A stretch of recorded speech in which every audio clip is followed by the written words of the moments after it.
You're watching Notepad. I'm your host Ibrahim Sani. Today we shall look at the general overview of Budget 2022. Over the past few days, we have been discussing the tax policy, the general implication of Budget 2022. Right now, we're looking at control mechanism of the delivery of the budget.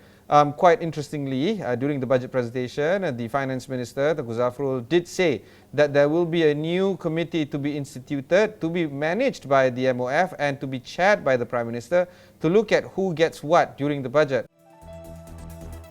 To help ease cash flow of Malaysians impacted by lockdowns, EPF has agreed for the contribution rate to stay at 9%. This, according to Tengku Zafrul, will provide 2 billion ringgit to the people. 600,000 new job opportunities will be created under the Jamin Kerja initiative. Employers who recruit those who are not actively working with a monthly salary of 1,500 ringgit and above will enjoy 20% and 30% in salary incentives. The government will expand the sugar tax. Excise duty will be imposed on malt, cocoa and chocolate beverages in order to compel Malaysians towards a healthier lifestyle. The government also plans to impose excise duty on liquid or gel products containing nicotine used for e-cigarettes and vapes. Sales tax exemption for passenger vehicles assembled in Malaysia will be extended till June next year. Imported vehicles will also be given a 50% discount in sales tax. To spur the property segment, there will be no real property gains tax or RPGT for properties sold after the 6th year. The government will impose a one-off special tax for high-income companies earning 100 million ringgit and more to increase funds for those affected by COVID-19. The tax will be 24% for the first 100 million ringgit and 33% for the rest above that. In a bid to empower women, all public listed companies will have to appoint at least one female board member by September next year. The government has also set aside 2 billion ringgit for employment of housewives, single mothers and unemployed women. What makes this a little bit interesting is that one wonders whether or not such a committee did exist in the previous budgets before this, and if there wasn't one, why hasn't there been one? And of course, what would this special committee do moving forward? Joining us is the non-executive chairman of Tricor Malaysia, Dr. Veerinderjeet Singh. He's also the MICPA President, as well as the Malaysian Institute of Accountant, MIA President as well. Dr. Veerinder, thanks for joining us. Let's do a quick overview into what you think of the announcement following the Budget 2022 when it comes to the delivery of the budget goodies, so to speak. Thank you, Ibrahim, for having me. And very quickly, when you look at the budget, like in most other budgets, there's lots of allocations, lots of funding, lots of initiatives. And the challenge is always about delivery and whether the right audience gets the benefit of those particular grants or cash transfers or payments. And so that's always been a challenge. It's not something new. So that's why having some kind of a committee to manage this makes sense, but I think it has been there before. This is not the first time. It's just that you want a little bit more accountability. I think one of the messages you are getting from this particular budget is there's a lot more emphasis on transparency, and whether in the future or whether now, a lot more compared to in the past. And transparency in the sense that we will do more. We will have committees. We will have the Prime Minister chairing this to make sure we get it right. And then the other one was on the pre-budget statement that all of us are aware of. First time we've had such a pre-budget statement, which gave us an inkling of what's going to come in the budget. And the other element there is the expenditure statement that has been mentioned in the future, will be issued in the future, and also the Fiscal Responsibility Act. So we're beginning to see in this particular budget a lot more focus on sharing more and doing a bit more in the context of transparency and making sure that our right audience gets the benefits of this particular budget allocations or initiatives. So I think that's to be lauded. I mean, that's great. It's just at the end of the day, you have to measure it by the actual output. and see whether it really works. But I think it's a positive statement, positive direction, and let's see how that progresses in the years to come. We're not letting go of budget 2021 and the existing budget that we're going through right now. There hasn't been much talk about the KPI or the report card following this. What's your thought on this? Yeah, so connected with that is this issue about the KPI shouldn't be simply a KPI of the Ministry of Finance. It should be all ministries which are given allocations, which is the norm. And all ministries need to be accountable in terms of how that funding or allocation given to each ministry has been utilized, and whether there is the input-output kind of a measurement is instituted. And this is where we sometimes get a very weak link. You've got allocations, you've got projects to do, and then the question is, was the delivery of that done effectively? Was the project up to the mark? Did we spend how we should be spending it? Is where we don't get report cards. So I believe the report cards or the KPIs should be to each relevant ministry, which becomes accountable. If I allocate 100 million here, a billion here, I need to have an accountability. And of course, the Ministry of Finance is the final arbiter in terms of whether that allocation went effectively, was it delivered effectively. So it's a lot of work. But unfortunately, I think what happens is that when allocations are made, you leave it to the ministries to do the necessary work. And perhaps the Ministry of Finance should do a little bit more focus. And the other things we hear a lot about is the Auditor General reporting subsequently, and then talking to us about, and this is consistent, I think, as you have seen in all Auditor General's reports, talking a bit of wastage, talking a bit of we could have done better, losses, things not being done on a timely basis. And so we need to put an end to this kind of thing. To be fair, there are situations where you can get some wastage, some losses, but that's fine, as long as it's far less than what we are hearing. So we're looking at three big ingredients here. The Auditor General continuous report on wastages and malfeasance in terms of managing the finances of the country. That's one. Another aspect is KPI on current or previous budgets. And the third, of course, on the delivery of the budget. It seems like all this points to the Fiscal Responsibility Act that has been mooted by the Finance Minister. In fact, in the budget statement, he says that there is a public consultation paper that has been put out and that from the year 2022, quote, which is the year for economic recovery, reforms and fiscal consolidation, will be initiated to rebuild the country's fiscal resilience. Do you feel that a lot is now hinged upon the Fiscal Responsibility Act, its possible enactment and eventual endorsement by the Parliament? We need the Fiscal Responsibility Act now more than ever. Yes, I certainly think that it's a very, very positive sign that finally we are seeing some light in terms of the Fiscal Responsibility Act being enacted in 2022. In the past, it was being talked about, and especially by the Pakatan government, Harapan government, and so it is now coming to some fruition, which is good. And so I think a lot hinges on it, because you can have all kinds of legislation, and in the end of the day is that actual implementation. How do you actualize and operationalize whatever you have stated in legislation? So it is positive, but we need to perhaps wait and see and allow it to be applied in due course. And this is where I believe that the media has a bigger role in terms of looking at accountability, looking at does things work, has the act functioned well, and perhaps to educate the public as well as to the value of a Fiscal Responsibility Act. So accountability is the key, but in the end of the day, it is the delivery of it, and this act will talk about the roles and responsibilities of the various parties, right? And what they can do and they cannot do.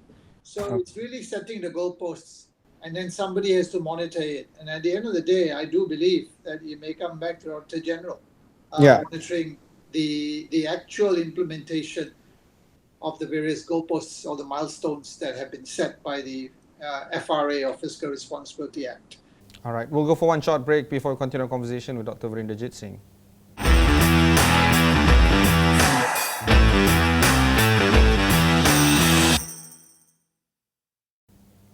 Welcome back. I have with me Tricor Non-Executive Chairman, Dr. Veerinderjeet Singh. Dr. Veerinder, we need to talk about the tax expenditure statement.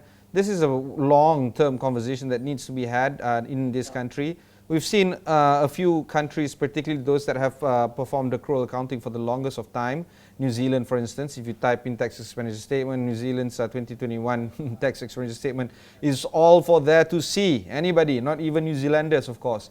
And for the fact that we have not seen a clear-cut tax expenditure statement reported annually, particularly during budget season, is befuddling, to be frank. But so when the Finance Minister, Tengku Zafrul, wants to do this, it's well lauded by a lot of commentators, including yourself and myself as well. And the fact that the government will publish the tax expenditure statement in an effort to improve fiscal discipline, this supplements the mid-term to long-term revenue strategy program that the government has. Do you feel that we're going to take a lot from the tax expenditure statement, and this constitutes further to our idea of improving transparency and accountability? Yes. One of the things to bear in mind is that tax expenditure statement was actually an item that was suggested by the Tax Reform Committee, of which I was a member a couple of years ago. And this is actually looking at developed countries and looking at, if you give a special incentive, if you give a double deduction, what's going to be the cost of that? And what is the revenue that we'll forego by giving that particular deduction? And so we'll have line by line for each initiative, what is the impact in terms of the revenue foregone, and what is expected to be the revenue that you probably would have got, but because you're giving it away, so this is it. So this will give you an idea, at least at first cut, of how much of revenue we will be foregoing by doing this kind of expenditure. So to me, it is great for analysts, it's great for economists to look at this, and it gives you an opportunity to actually look at the input-output measurements. Right? The amount that you initiated something, this is what will happen, projected to happen in terms of potential loss, right?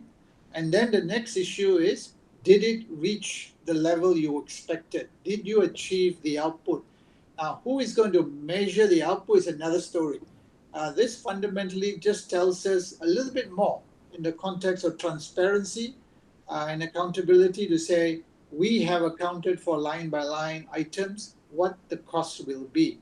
So I think it's more positive, and it will also give a lot of impetus perhaps to even researchers who want to do a lot more research in terms of the government spending.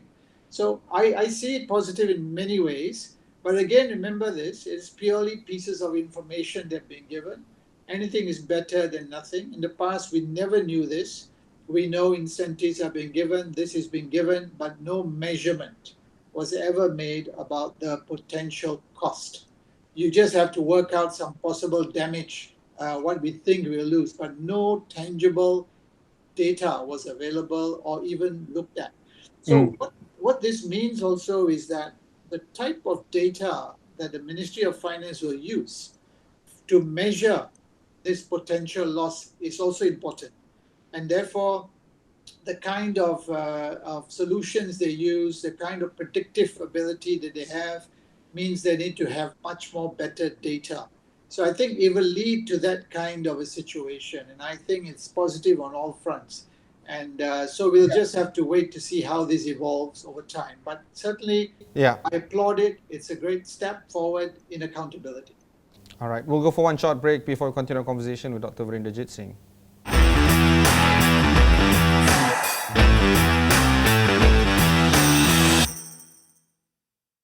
Dr. Veerinder, we move into economics right now. This is following Tengku Zafrul's statement following the budget. In a lot of the media rounds that he had, he was actually quite pleased that the debt ceiling was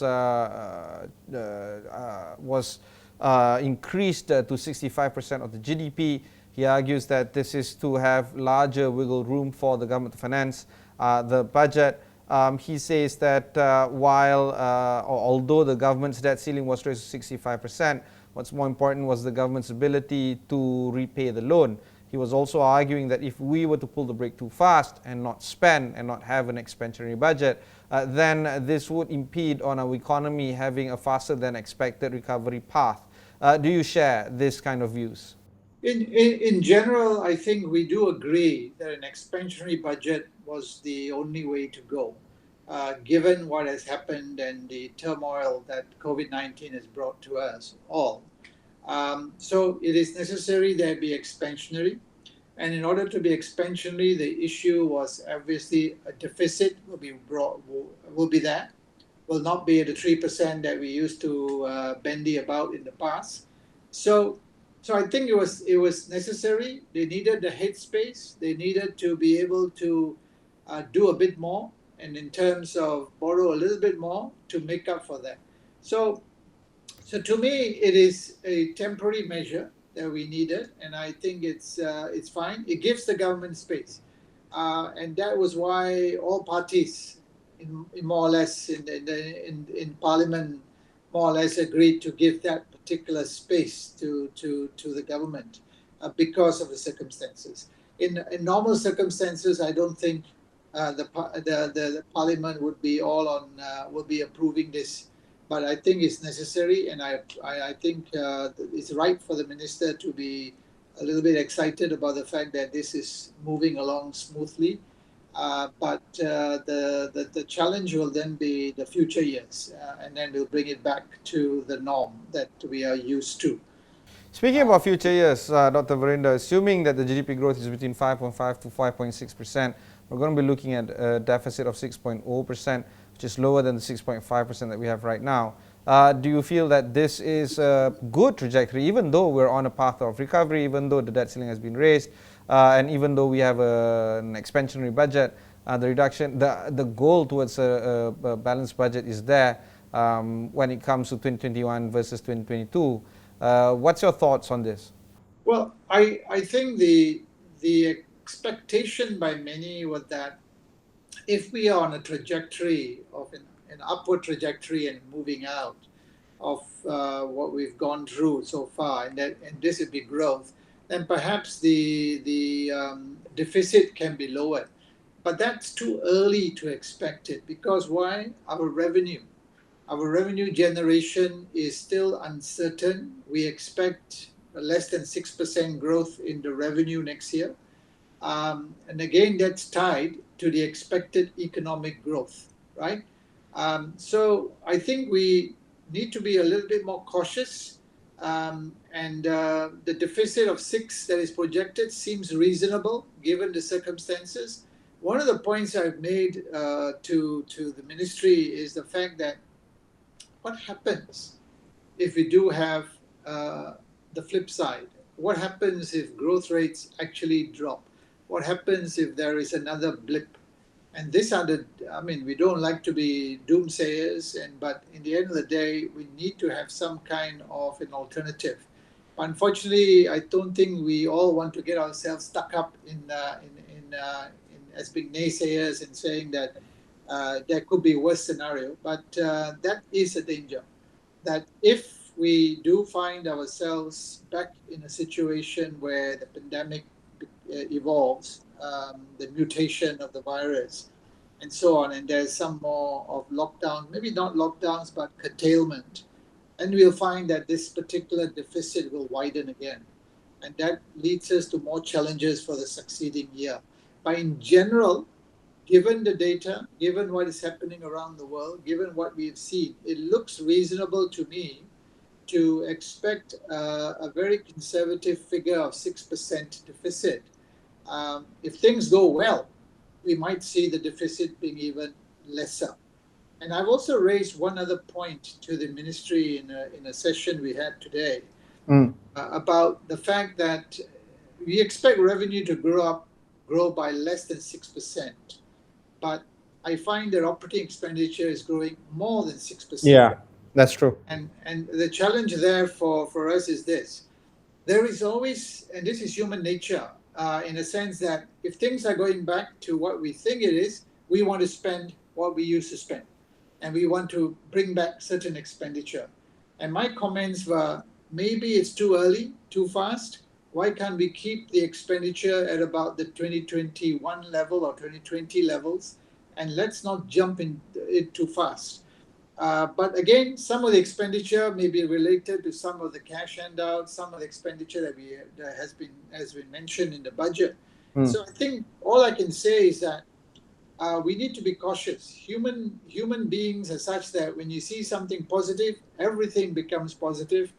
Great to have that positive spirit, but as you and I would know that as accountants as well, you need to have always some kind of a worst case scenario and a best case scenario, and have some scenario analysis.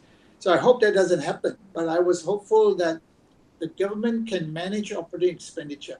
And this has been one of our bugbears, in a sense, in the past, how the operating expenditure is keep shooting up. So we hope that works.